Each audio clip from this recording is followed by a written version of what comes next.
Assalamualaikum warahmatullahi wabarakatuh. Innal hamdalillah nahmaduhu wa nasta'inuhu wa nastaghfiruh wa na'udzu billahi min shururi anfusina wa sayyiati a'malina. Man yahdihillahu fala mudhillalah wa man yudlil fala hadiyalah. Asyhadu an la ilaha illallah wahdahu la syarikalah wa asyhadu anna Muhammadan abduhu wa rasuluhu la nabiyya ba'dah. Allahumma fassalli wa sallim ala nabiyyina Muhammadin wa ala alihi wa ashabihi wa man jahada fi sabilihi ila yaumiddin. Faqad qala Allah Ta'ala, ya ayyuhalladzina amanu taqullaha haqqa tuqatih wa la tamutunna illa wa antum muslimun. Ya ayyuhalladzina amanu taqullaha wa kunu ma'as sadiqin. Ya ayyuhalladzina amanu taqullaha wa qulu qawlan sadida. Yuslih lakum a'malakum wa yaghfir lakum dhunubakum wa may yuti'illaha wa rasulahu faqad faza fawzan 'azima. Fa ya ibadallah usikum wa iyaya bitaqwallah wa ta'atihi la'allakum tuflihun. Amma ba'd. Ma'asyiral muslimin, sidang Jumat yang berbahagia.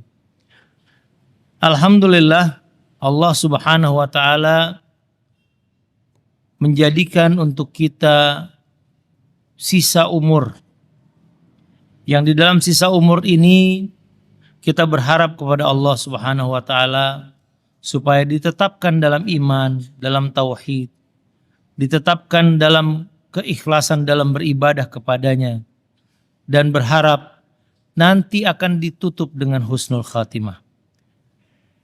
Ma'asyiral muslimin rahimakumullah. Hari ini adalah hari di bulan November. Bangsa Indonesia baru saja memperingati Hari Pahlawan. Satu gelar yang diberikan kepada putra-putra terbaik bangsa karena jasa-jasanya. Kita doakan supaya para pahlawan kita mendapatkan keridhaan dari Allah Subhanahu wa Ta'ala. Hanya saja tentu kita juga harus berfaham, memahami bahwa tidak semua pahlawan adalah pahlawan. Dalam arti tidak semua orang yang diberikan gelar pahlawan adalah orang yang dipastikan mendapatkan kemuliaan di sisi Allah dan dapat masuk surga. Karena pahlawan itu adalah sesuatu yang tentatif. Berbeda-beda pandangan orang tentang pahlawan. Snuk Hurgronya misalnya adalah pahlawan bagi bangsa Belanda. Berkontribusi besar terhadap sikap cara bangsa Belanda menguasai Indonesia. Tapi dia adalah orang yang sangat kejam, yang sangat mengorbankan bangsa Aceh yang Muslim.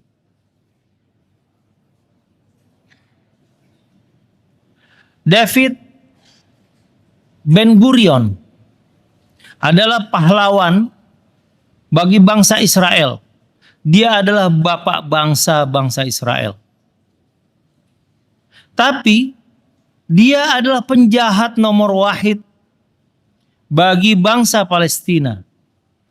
Karena seluruh perjuangannya menyebabkan bangsa Palestina terjajah dan terjadi ethnic cleansing di bangsa Palestina. Bahkan dalam sejarah Islam ada fenomena tentang pahlawan ini. Abu Jahal. Abu Jahal yang terbunuh pada tahun kedua Hijriah dalam perang Badar adalah pahlawan besar bangsa Quraisy yang dengan kepahlawanannya, dengan spirit kepahlawanannya, bangsa Quraisy bangkit bahu-membahu untuk kembali menyerbu kaum muslimin di Madinah dalam perang Uhud di tahun ketiga Hijriah. Tapi dia adalah apa yang diungkapkan oleh Rasulullah SAW sebagai Fir'aunu hadhil ummah. Dia adalah Fir'aunnya umat ini. Sehingga kepahlawanan yang relatif ini harus dicermati lewat bagaimana seseorang bisa bernilai sebagai pahlawan yang mulia di sisi Allah Subhanahu wa taala. Bahkan Nabi SAW dalam sebuah hadis menceritakan nanti di hari kiamat ada 3 orang yang pertama-tama dimasukkan ke dalam neraka. Salah satunya adalah seorang pahlawan. Ketika orang ini bertanya, kenapa aku masuk ke dalam neraka? Padahal aku adalah pahlawan bagi bangsaku. Allah mengatakan, bukankah engkau berjuang sampai terbunuh hanya untuk sebuah cita-cita supaya kamu diberikan gelar sebagai pemberani? Runtuhlah semua argumen tentang kepahlawanan pada hari itu. Ma'asyiral muslimin rahimakumullah. Sehingga pahlawan dalam Islam bukanlah gelaran, bukanlah simbol, bukan juga sorotan, dan bukan panggung dengan kredibilitas dikuburkan di taman makam pahlawan. Pahlawan dalam Islam lebih ditekankan kepada niat dan ketulusan. Maka kita perlu memahami tentang tipe manusia dalam beragama. Saya catatkan ada 6 tipe manusia dalam beragama. Yang pertama adalah orang yang beragama hanya sebagai status sosial. Menjadi pahlawan di mata manusia, tidak di sisi Allah Subhanahu wa taala. Dia menjadikan dirinya, keislamannya sebagai identitasnya, simbol, adat. Tidak mengenal sholat, tidak mengenal agama. Hanya sebatas simbol bahwa dia adalah muslim. Sehingga ketika dinobatkan sebagai pahlawan, maka orang semacam ini tidak memiliki fondasi iman yang menjadi syarat kemuliaan di akhirat. Allah mengatakan, wa minan nasi may ya'budullaha ala harfin fa in asabahu khairun itma'anna bih wa in asabathu fitnatun inqalaba ala wajhi khasirat dunya wal akhirah. Dzalika huwal khusranul mubin. Dan di antara manusia ada orang-orang yang menyembah Allah. Tentu penyembahan paling tinggi di antaranya adalah kesyahidan. Tapi dia menyembah Allah itu ala harfin, hanya di tepian. Kalau ada yang menguntungkan untuknya, maka dia termasuk orang yang maju dalam penyembahan kepada Allah Subhanahu wa taala. Tapi kalau dia ditimpa dengan musibah, maka dia kabur, lari dari perjuangan, dari penghambaan diri kepada Allah Subhanahu wa taala. Orang semacam ini Allah katakan khasirat dunya wal akhirah. Orang yang rugi dalam kehidupan dunia dan akhiratnya. Dzalika huwal khusranul mubin. Itulah contoh dari kerugian yang nyata. Ma'asyiral muslimin rahimakumullah. Yang kedua adalah orang yang beragama untuk kepentingan duniawi. Kepahlawanan yang hanyut dalam ambisi.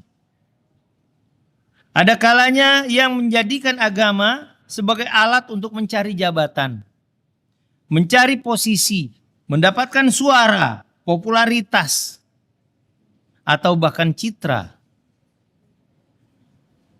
Di Madinah dulu ada sekelompok orang munafikin, dikenal sebagai orang-orang munafik. Sholat di belakang Nabi SAW.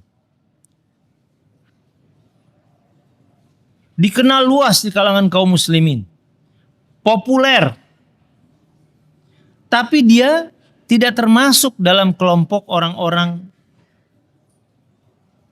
yang dikategorikan sebagai sahabat Nabi yang berjuang bersama dalam Islam. Buktinya, mereka kemudian melakukan tindakan-tindakan disersi. Dalam perang Uhud, Nabi menggelorakan semangat kaum muslimin dan berangkatlah 1.000 orang untuk berjuang bersama di Bukit Uhud, di bawah Bukit Uhud. Tapi tiba-tiba 300 orang terpengaruh oleh provokasi dari orang-orang munafik ini. Dan 300 orang itu kembali ke Madinah, meninggalkan pasukan kaum muslimin bersama Rasulullah SAW. Ini orang-orang yang sama sekali tidak mendapatkan hadzan, tidak mendapatkan bagian di negeri akhirat kelak. Kecuali kalau mereka bertaubat. Masyarul muslimin rahimakumullah. Yang ketiga adalah orang yang beragama dengan loyalitas. Punya loyalitas keislaman. Tapi tanpa amal. Dia tidak beramal dalam Islam. Tapi pokoknya kalau Islam diganggu, ya, Islam direndahkan, maka semangatnya berapi-api untuk bela Islam. Walhal sholat tidak, puasa tidak, atau sekenanya. Ini model orang yang beragama sekenanya. Para ulama mengatakan model orang yang begini adalah orang yang ta'assub dini. Dia punya asobiah, punya loyalitas dengan Islam, dengan agamanya. Tapi tidak berpegang kepada agamanya sesungguhnya. Cuman memang punya loyalitas seperti orang asobiah, misalnya kedaerahan. Satu daerah, satu bangsa, satu suku bangsa. Satu suku punya loyalitas. Kalau sukunya diganggu, maka dia tidak peduli. Mereka akan bela. Tapi dia nggak berpegang apapun dengan agamanya. Yang keempat adalah tipe orang yang beragama karena tradisi. Mengikuti apa yang dilakukan oleh para seniornya, para pendahulunya. Mungkin juga nenek moyangnya.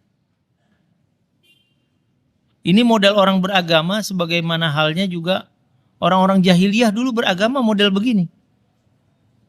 Kalau diajak untuk berislam dengan kafah, dengan baik, masuk ke dalam Islam, udkhulu fis-silmi kafah, susahnya setengah mati.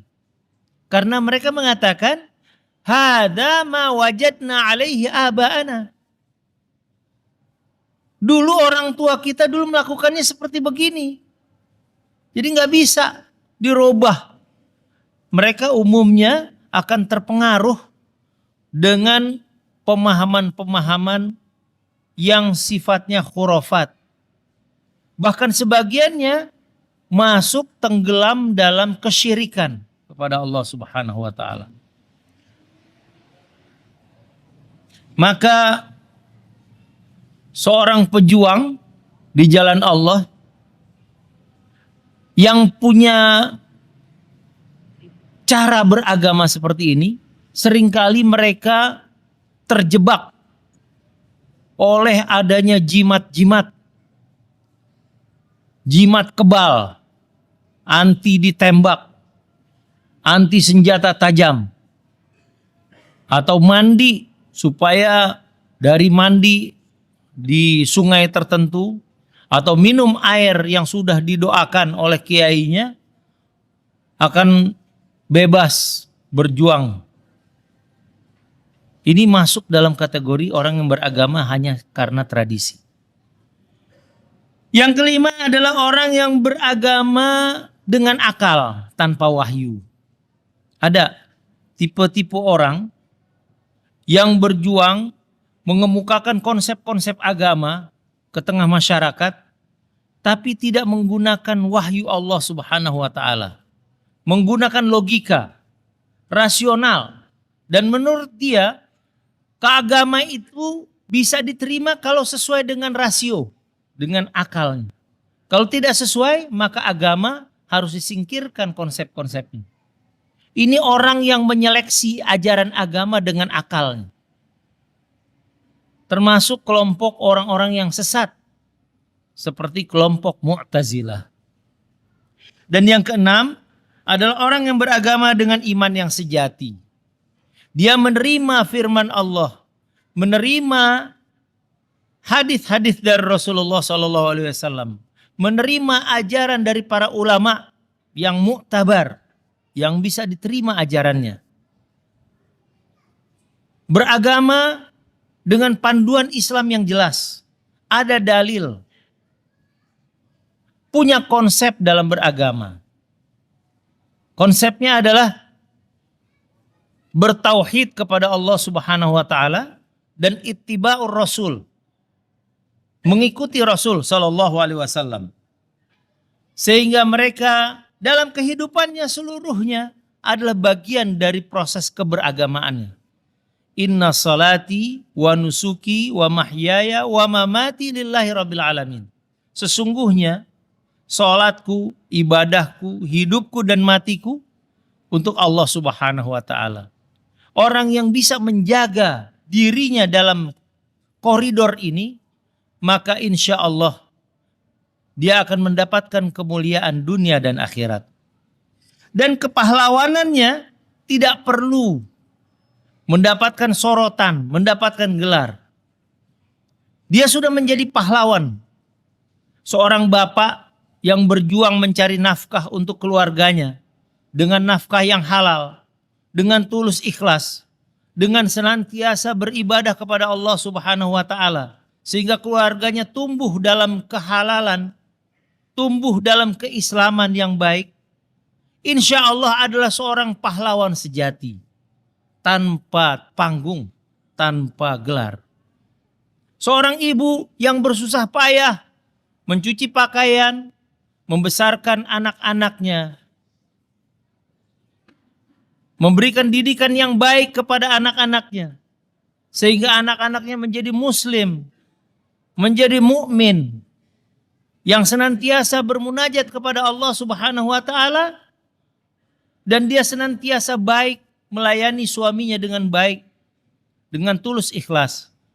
Meski sesekali ngomel atau berkata-kata yang rada kasar karena sudah batas kelelahannya, semoga mereka diampuni oleh Allah Subhanahu wa Ta'ala. Ini justru adalah pahlawan-pahlawan yang patut dihargai. Ma'asyiral muslimin rahimakumullah.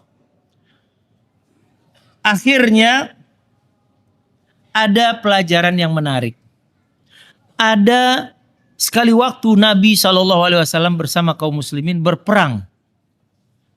Dan ada satu orang yang berjuang luar biasa, maju ke medan tempur dengan semangat yang luar biasa, kehebatannya. Sehingga para sahabat berkata, oh, ini adalah Asadullah, dia adalah singa Allah di medan tempur. Tapi apa kata Nabi? Huwa min ahlin nar, dia ini termasuk ahli neraka. Ketika diperiksa oleh para sahabat, kenapa Nabi mengatakan huwa min ahlin nar? Ya, ternyata orang ini ketika dia sedang berjuang, dia terluka parah. Dan menghadapi akhir umurnya, dia tidak sanggup lagi menahan sakitnya. Akhirnya dia bunuh diri. Orang ini masuk dalam kategori ahli neraka. Masyarul muslimin rahimakumullah. Demikianlah ibroh, pelajaran yang penting tentang kepahlawanan yang bisa kita angkat hari ini. Mudah-mudahan ada manfaatnya untuk kita semua. Barakallahu li wa lakum fil Qur'anil azim. Wa nafa'ni wa iyyakum bima fihi minal ayati wa dzikril hakim. Wa taqabbalallahu minna wa minkum tilawatahu innahu huwas samiul alim.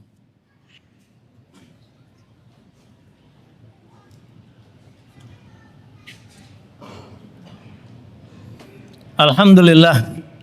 Alhamdulillahilladzi arsala rasulahu bil huda wa dinil haqqi liyudhhirahu 'ala dini kullih. Wa kafa billahi syahida. Asyhadu an la ilaha illallah wahdahu la syarikalah wa asyhadu anna Muhammadan abduhu wa rasuluhu la nabiyya ba'dah.